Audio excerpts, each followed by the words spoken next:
Okay, ito yung formula transformation kapag ang reference natin is yung area of a triangle inscribed in a rectangle using double angle identity. So, alam natin yun. Area is equal to 1/4 d squared o c squared, kahit ano doon, of times sin theta. So, paano pag d yung hinahanap? Ayan. Pinormula transformation natin. Diba? Pwedeng D or C. Diba? Ayan. Natin yung the same given. Yung nakuha nating sagot dito. Na 5.37.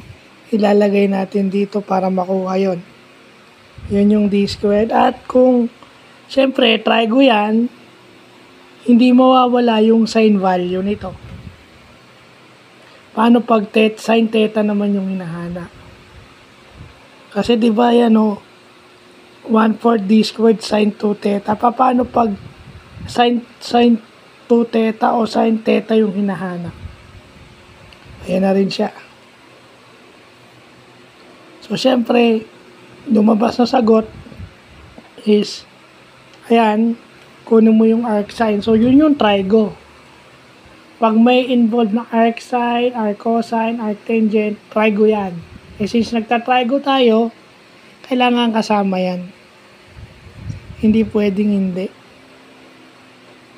So, yun lang. Hindi naman natin kailangang pahirapan yan eh. Basta alam na natin kung ano yung nawawala. Gaya nga ng sinasabi ko kahapon, bakit pa tayo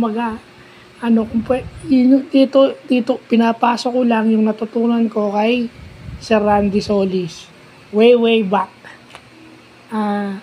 Physics and analytic geometry and trigonometry.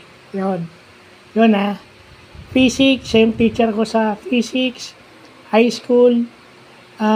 Elective 3 yung trigonometry siya, at saka analytic geometry. Hindi nawala yan sa reminder niya lagi. Dapat marunong kayong mag-formula transformation. O yan. Shout out pala sa kanya. Kasi ina-apply ko lang yung natutunan ko sa kanya. Hindi ko na alam kung paano na-derive. Basta, yan. Yung pinaka-final formula na lang. At syempre, kailangan memorize natin yan. Para meron tayong clue. So, yun lang po.